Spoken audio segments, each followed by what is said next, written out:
Hey, lovely humans. It is raining really loud here in Miami, and I'm in my apparently Instagram live cozy nook in my house. I am here for some Reclamation Real Talk. I'm going to actually be live every day through Monday with surprise guests. So I would love to share with you a bit about my 44-day protocol, Vital Mind Reset. And then I will be joined by Jamie Davidson. So I'm going to tell you who she is. If you don't know, now you know. She is a dear friend, and I did not know Jamie even, I don't know what, back in like 2015. I didn't know her, and that's hard to believe. She came in through Vital Mind Reset and is a VMR grad and has been working as community facilitator not only for said program since she's been doing this for many years, and she also is the facilitator in Vital Life Project, which is my community, online community subscription. And she is, as you will see, a very, very special human being and very different from me. We are really, really complementary, and I want her to share a bit about her story and also her experience, because she has, like I have, had the opportunity to bear witness to metamorphosis, to transformation, to what it is to move from a worldview that is predicated on fear and associated reflexive, control-based defenses into a life that is based in curiosity and trust, not only in oneself, which is the only kind of trust you actually need, but also in the benevolent universe, right? In the meaning-saturated world that we came here, we incarnated to experience. So she has witnessed so many thousands, hundreds, thousands of these transformations. And it's really extraordinary. I actually think it's one of the most delightful human experiences to bear witness to the shit turning into gold, to the mud turning into the lotus, to alchemizing pain and struggle into the gift. And if you don't know, I never really know how much to assume about what y'all are aware of when it comes to my offerings. But Vital Mind Reset is the 44-day protocol. It's a 1-month lifestyle hack, if you will, that is based on specific detoxification, specific diet, and specific contemplative meditative practices, all of which I think are very manageable. Having done a water fast last year, I'm like, Vital Mind Reset is easy. Okay, so it's that, and it's 2 weeks up front. We start on Tuesday. It's 2 weeks of some very strategic brainwashing on my part so that you can begin to defrag and deprogram a lot of the victim consciousness around your experience of your body, of your symptoms, and of your health. Because if you don't have this relationship intact, meaning you relating to you on this foundational level of symptoms, so-called, then you can make all the progress you want in your relationships and with your, wealth and with your success. But if you are always bracing against when the shoe is going to drop and when you might develop that, scary thing, right? Whether it's a lump or a psychotic break, then you are fundamentally still in a victim triangle against yourself. And you'll manifest that on the outside with constant controversy and this constant struggle. And so I am a big believer that it's got to start here. This foundation is where that restored sense of trust in self actually starts. So let me bring Jamie on. Let me see if I can find her request. Oh, here she is.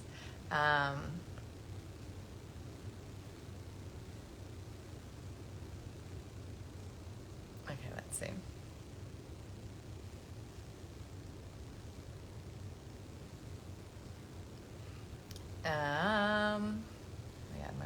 asking is questionable. Okay, Jamie, let me know if that works. Otherwise, you have to request to join. Let me see other people requesting to join. This could be a fun party. Okay, so I'll just wait for her to see if she comes on. And in the meantime, if there are any questions that are already burning about what Vital Mind Reset is, who it's for, I have attempted to summarize, I think, like three. Oh, Jamie, you have to request to join. So you'll figure out how to do that. I have faith in you, woman. There are kind of three categories of folks that I think tend to manifest the greatest reward through this program. And specifically the live version where there's a whole group of us doing this together. One is people who, as I've mentioned, tend to find themselves in patterns of dysfunctional relationships. Now, this can be like coworkers, this could be your boss, this could be your employees, of course, it could be your romantic partners. And when you have a sense of like what you could be doing, quote unquote, better, but you just don't know how to access it. It's like, okay, sorry, I'm gonna try and help. Yeah, I don't know how to how to help Jamie join, but we'll see if it works out. So I'll just keep offering this. So it's sort of like when you know better, but you sort of can't do better. Like you sense you have choices, but you don't actually know how to live into those choices and to, for example, set the boundary and say no, or ask for the thing that you need. I mean, these are foundational premises that can fundamentally shift you out of victim-based dynamics in your life, right? But actually being able to do that requires that your nervous system have a certain capacity. And without that, you actually don't have the choice that you imagine you might have, right? Until you can hold these sensations and you can move out of fight, flight, freeze, and fawn, it's actually not available to you. So, let's mush you, Kitty. That's one. Another is people who are at a place in their life where they recognize that there are limited gains from the system, right? So maybe you have a diagnosis or two, maybe you're on a medication or two, and you sort of see down the future path and you're not interested, right? I had that feeling when I was diagnosed with Hashimoto's thyroiditis. I looked down the path, of course, as a prescriber, I knew what was available. And I just was not, I was like, no, thank you. I'm not interested. So when you are interested in coming off of meds and exiting the system, I've published case reports, case series, a randomized trial. This is very possible, and it's possible through this program. Or if you're somebody who's just sort of had a collection of symptoms for like more than 6 months, right? And they can be kind of low grade, like white noise symptoms. So it could be, brain fog or hair loss or joint pain or constipation. Maybe you've even like healer shopped. I'm guessing there's maybe not a lot of doctor shopping from the people watching. And there's just this sense of like, all right, this is just how it is and I have to deal with this. So we can transform that. And we can do so in the crucible of this container. And it can be done actually in the space of a month. So I am, oh, here she is. I'm ready to bring Jamie on and let's see.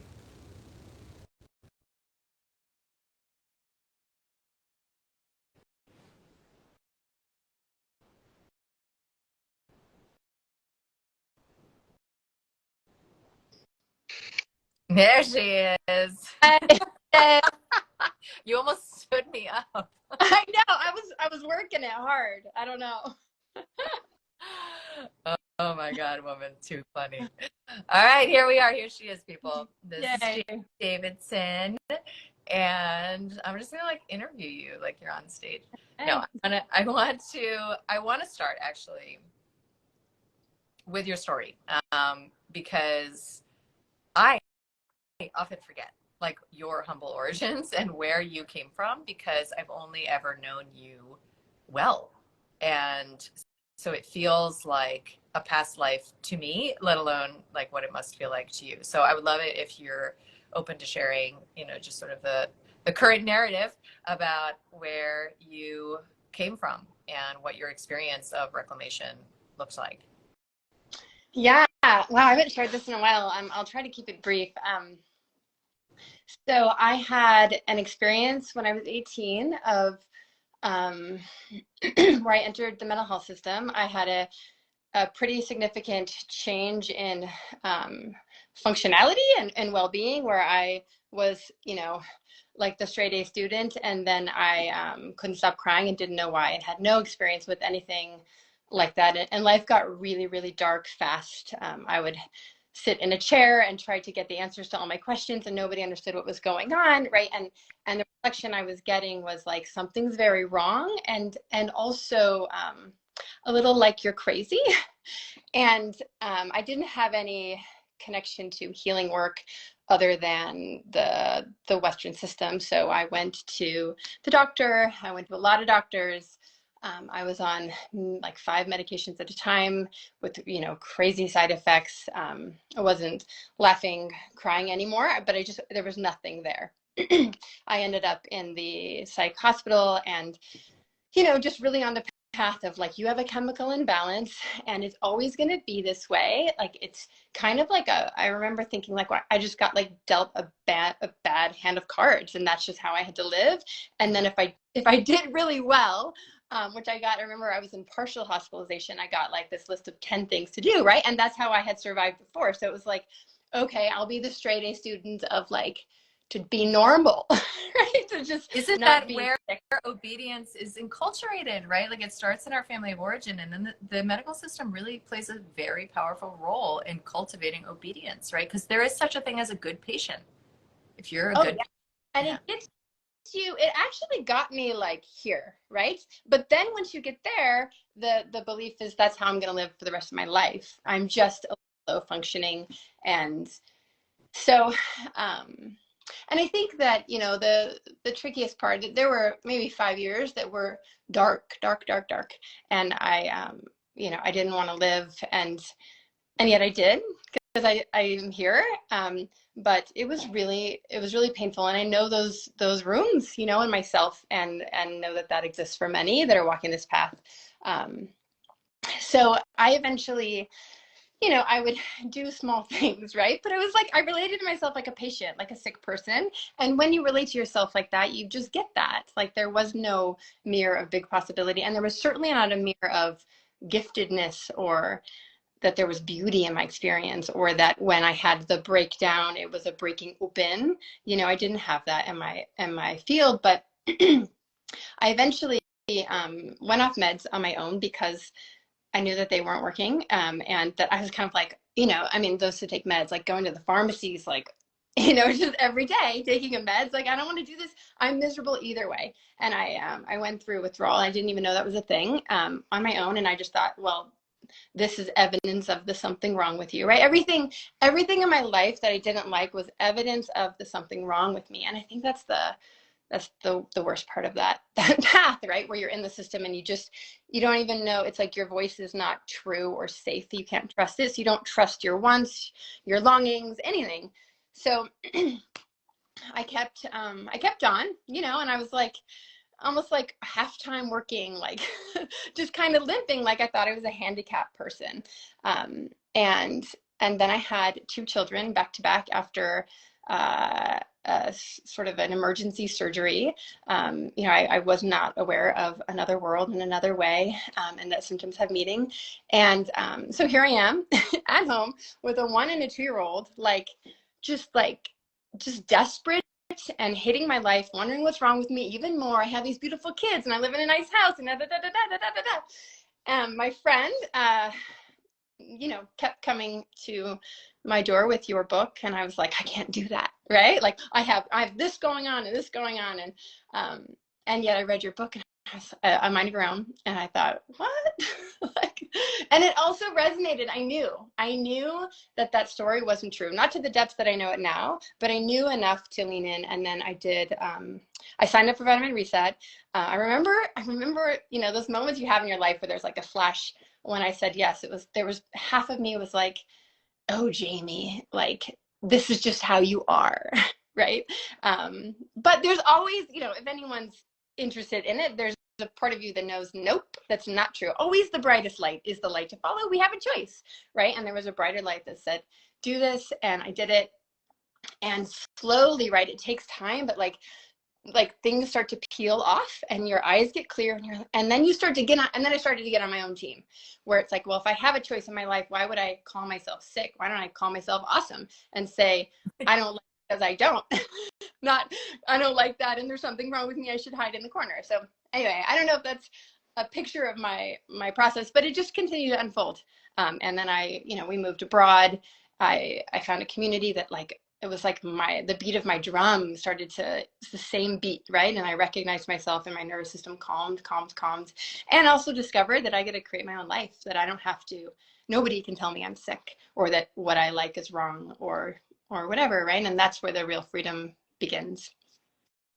And I think you would agree, because we see this and we feel this, and you and I, even like in our friendship, work through these moments in our respective lives of like still meeting that part that thinks something's wrong with us, right? Yeah. Like how penetrative that core belief is, like something is fucked up about me, something is wrong with me, like I am damaged beyond repair. I mean, I have not had the experience that you've had in the system or with the system. I've been on the other side of the desk, and I have that too, right? So that is how we can continue to like become a match for these patterns that show us and confirm and affirm, oh yeah, something is wrong with me, see? And so this pattern disruptor, that was doing the protocol, it sounds like it disrupted that, right? So now it wasn't so easy to default unconsciously, right? So to be able to watch it means that it's not unconscious. If you see, oh, I'm having that thought that something's really wrong with me, then you're not aligned with it, right? You're not like blended with it, and it doesn't have the same power. And so, that awareness sounds like one of the things that you took away, from working with this kind of a lifestyle protocol. And I think sometimes people might ask, like, what does changing your diet, doing specific enemas, like what does meditating 3 minutes a day, like what does that have to do with resolving this like deep core issue? Like, isn't the deep core issue something you have to do like all this kind of trauma work on? And I wonder, what you would say to that. Like, how do you connect the dots between how you changed your daily to how it is that you walked away from an identity as like a sick person, let alone somebody who is at the mercy of like your own fucked upness?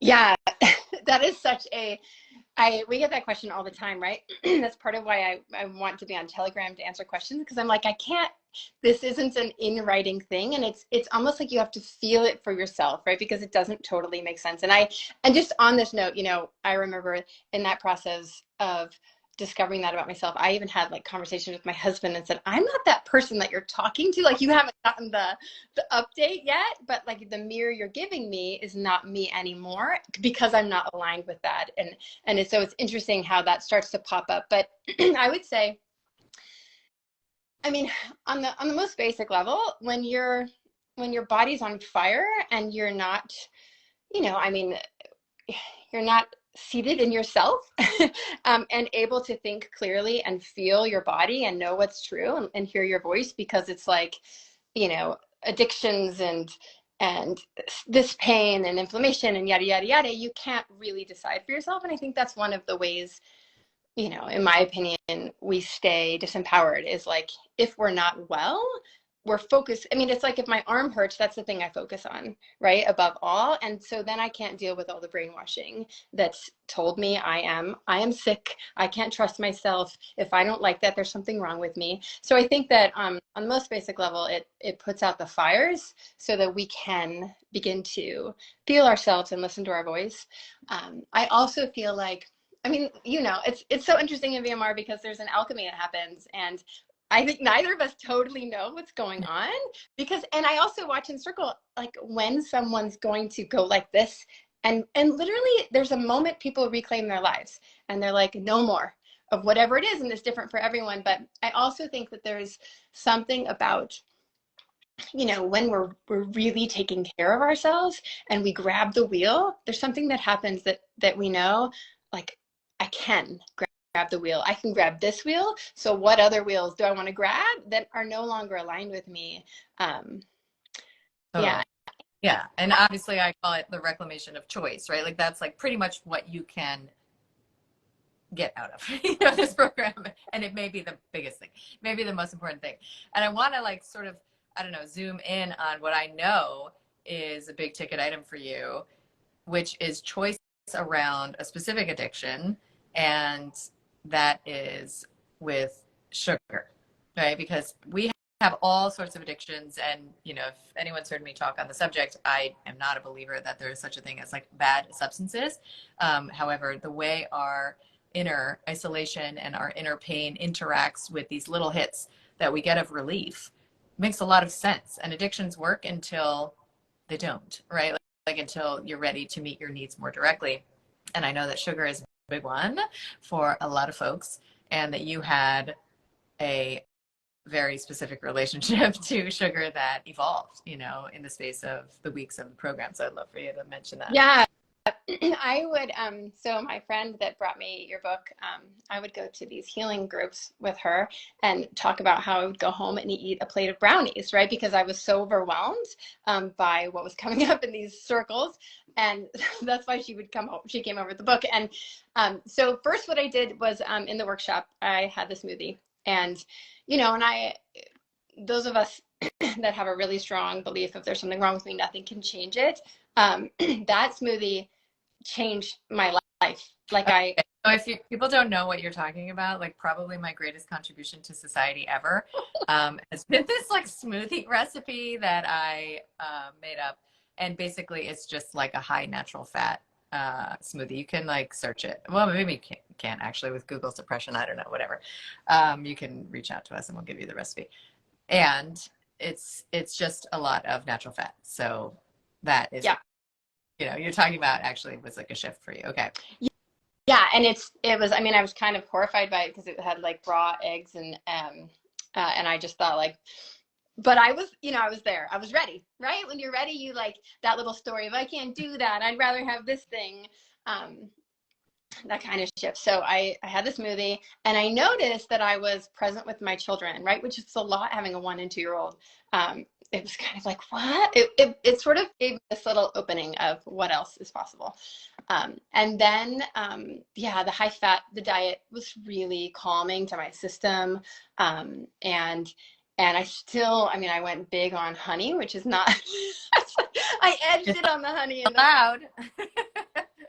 right? Because as a child, like that was how I calmed my body, and it works in a way. It doesn't work in the bigger picture, but it worked then, and that's what I used. And it's also addictive. And so anyway, after VMR, I also committed to, and I say this in circles, that if there's something that's really, you know, linked to you as a way to self-medicate, I personally chose to not reintroduce it for 6 months because I needed the space, you know, and I used coconut sugar and I nourished my family with that. And it was lovely. I like to bake. And I remember we had Thanksgiving right after, and I thought like, this is going to be so bad, you know, like I want all the things. And we made a VMR meal that was so beautiful and so nourishing. And this is the thing about the diet, right? It's this awakening of like, wow, the foods in there, and like organic foods in their natural form when they're whole foods feels so good. And it's kind of the whole thing's a lie, like that I'm not going to get my Cheetos and like that's going to be a bummer. It's not, you know. Totally. So Totally.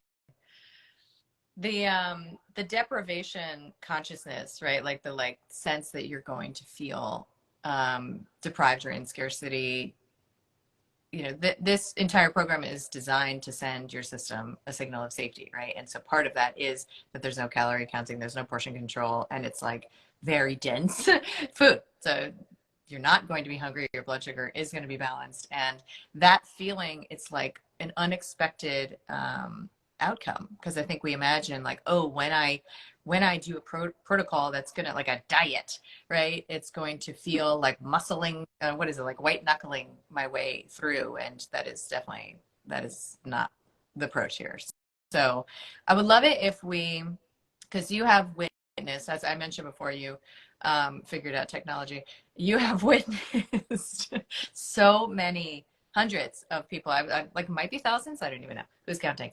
Um, move through this specific space, and I wonder if you, at this point, can generalize about what you find like brings people to this space and this program. Like, what is it that they think they are coming for, and then what is it that they ultimately leave with? Because I know that you and I have watched people think they're coming for a thing. I mean, even Kelly, who I interviewed in my last podcast on that came out on Tuesday, you know, she said the same thing. Like she thought she was coming for one thing, and then, you know, to deal with her anxiety, and she ended up healing her thyroid, right?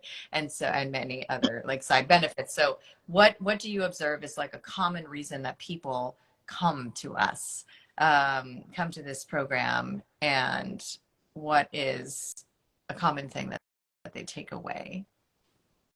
That's such an interesting question. So I think that people come because to fix something. There's always a reason, right? And it's like, and it's so hard to respond to that because it's not what they take away, right? And it could resolve or whatever, right? And it could resolve in the future or really quickly, but it's almost like the bigger thing, they care less about the reason that they came, you know, whatever the outcome. So I think it's always something is wrong. Will this fix it? And I get that because all protocols are for that, right? Like it's like we do things for that reason until we don't, until this. Right. To make the bad thing go away. Right. Because Right. we don't even know what we want. Right. So we just want the bad thing to stop. Right. And that's the thing. Like there's no peace in that lifestyle, right? I mean, it's even when you're talking about the white knuckling, like the deprivation and the diet, there's no peace in like I have to do something I don't like to be okay, right? Like, and that's the lie. The truth is that if something feels out of alignment, it means we haven't found our greater possibility that's even more beautiful. So people come because there's something wrong and they want to make it go away. And I think what they find, I think what they really come for, that when I see the light bulb go up, it's that they are not victims to that. They actually can align with what's coming in with the bad thing and receive it as a greater opportunity for something and trust it. And when they do that, there's like they're telling themselves, I'm okay, this is beautiful, almost like I'm a yes to what comes and I can work with it versus no, no, no, right? Now what protocol? What does Kelly recommend for this specific thing? You know, it's not like that. It's like, you know, I remember right when I did it, I was like, well, good thing I know Kelly now because when the next thing comes, you know, and then you wouldn't ever say anything back. It's like, oh, like I am okay. And what comes in my life is for me. And I have the opportunity to posture towards it like that and really get curious. And, you know, someday I'm going to die and that's okay too. And in the meantime, like nothing's wrong. Yeah. I don't, does that? Totally. I sometimes think that maybe one of the karmic, like soul contract level reasons that I was not meant to like travel much of my life with my mentor, Dr. Nicholas Gonzalez.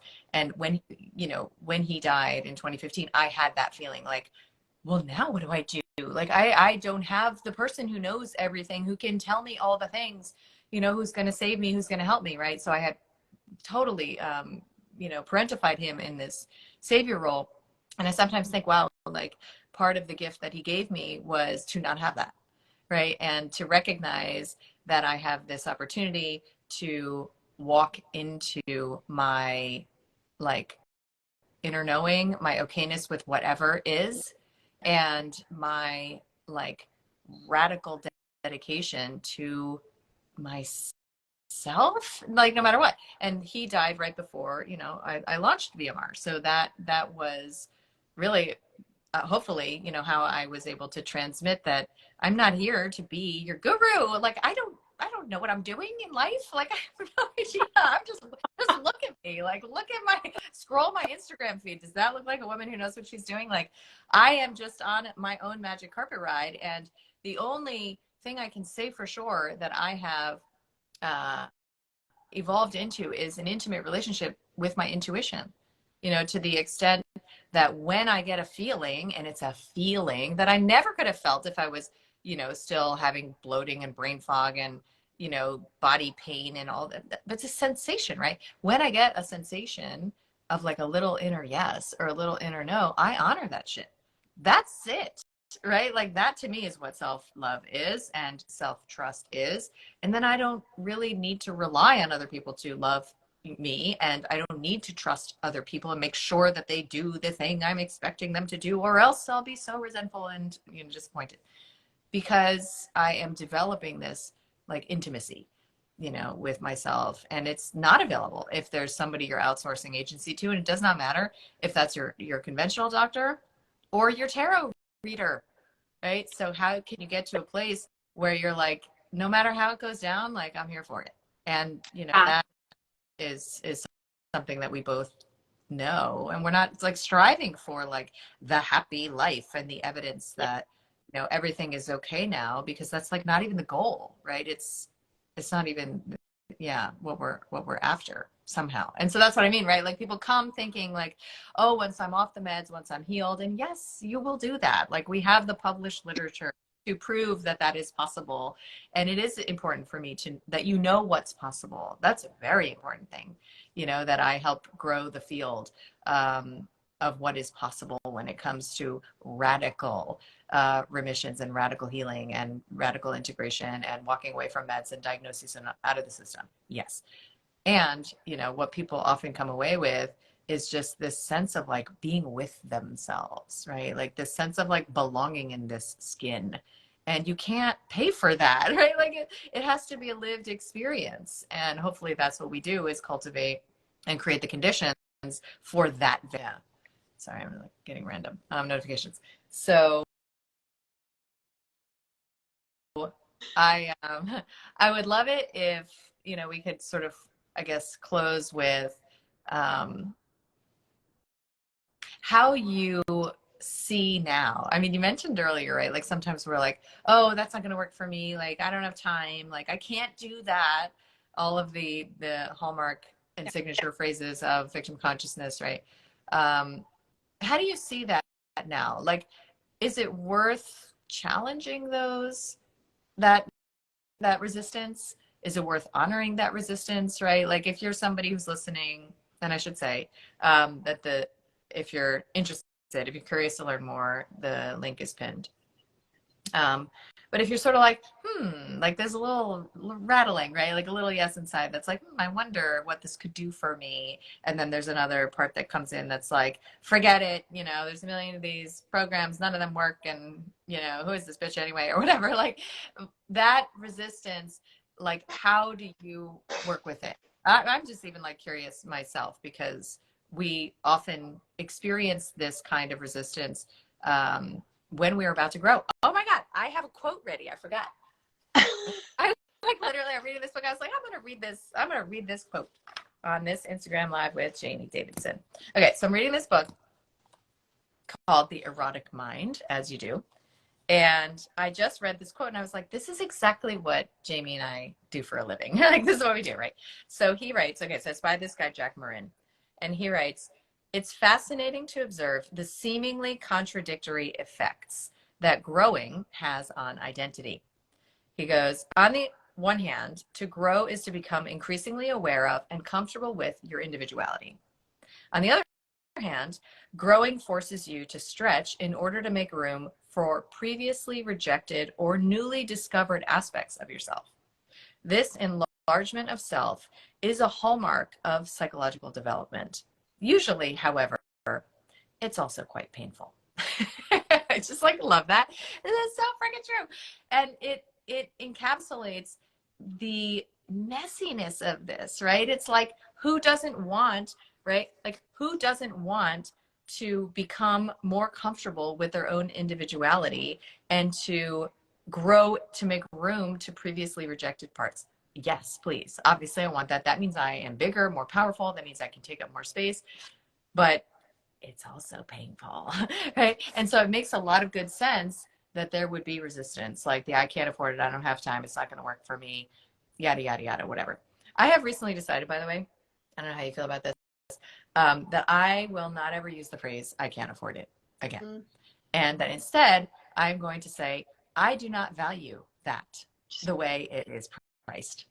Right? That's like honest, right? And you can sort of maybe smoke out some of this resistance. So I wonder, I don't know, just like anything you have to say about like, is the pain worth it, right? Like, is it worth it? And like, how do you know when it's time to walk through the fire, when it's time to just meet yourself and be like, okay, I'm not ready yet? Yeah, okay. Yes, it's worth it.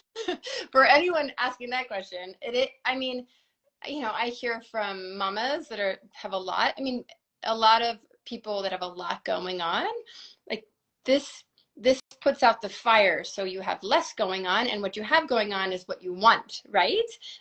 So or people that are taking medications or going through withdrawal and are really in it, right? It's like I can't do this and this and this, and the thing about it is you're saying I can't grab the wheel, but grabbing the wheel leads to freedom. So grab the wheel, and you'll see that you can. We say chop wood, carry water. I would say though, for people who are really digging their heels in, that no, like if every response is I don't have time and I can't cook and I da da da da da da da da da, and there's not a like I'm gonna do it anyway, or you know what I mean, where if it's just all no's, probably not the time. That's when I wouldn't push through and just wait until it's almost like you wait until there's just a little inner opening of, but I want to anyway. Like, despite all the no's and all the resistance, I want to anyway, because that's when you will grab the wheel, right? It's like I don't know. I mean, it's like you're in it, and you know that moment. I remember I was in Alaska backpacking, and there was a bear, and I was down in the ravine, and it's like I don't have any strength left. Like, am I going to push anyway? It's that moment where you say yes. That's when you will get the results. But you got to have a yes. And all the resistance, like it's not unique to anybody, right? I had like a 1-year-old nursing and a 2-year-old that I was carrying around, and I was in it. And then I got to change the trajectory for my family's life forever by making that choice, right? Mm-hmm. And we did it. And I remember, a fear for my family, how that was going to change all my family dynamics. I remember sitting my husband down and saying on one of the days, the pantry purge, I have to talk to you about something that we're going to do on this program. And I was like, he's going to be so upset. This is going to yada, yada. And he was the first person to go do the activity of the day. And it changed. We got all the toxic food out of our home, for our 1 and 2-year-old, like, yes, that's a win. And that starts to make all that other chatter around, I'm not a good mom, da, da, da, da, it starts to go down too. It's like, I'm doing the things. I'm taking care of my family and myself, right? Right. It's like the dissonance also reduces, and yeah. Yeah. And you start to get those quick wins of expressing and claiming the power of your choice. And yeah, I love even just the process of like changing your story, that it's like the path that's cobbled, by all of these like little mundane choices, and sticking to them and committing, and that there is a fire that attends this, like when you're ready. And I often say, like, in my extensive study of readiness, all that I've been able to come up with is that when you move in the direction of change and it feels like relief, you're ready. You're Yeah. ready. Yeah. And there's no other way to know until you make a move, right? Until you, click the thing, or, invest in the thing, or, read the damn book, or whatever it is. You take action in the direction of change. And if it feels like relief, then you're on the path. And it just unfolds, it's like almost like unfolds irrepressibly. That's what I was trying to say. Okay. So last question I want to ask you is you described yourself as a sick person, right? You identified as a sick person. We have a lot of outcomes, you know, to, I don't know, express living proof around the possibility that sick people can become well. And sometimes really sick people, right? So we have recidivistic schizophrenia outcomes and suicidal bipolar and, you know, depression and, you know, chronic illnesses, 18 years of lupus and IBS, you know, okay.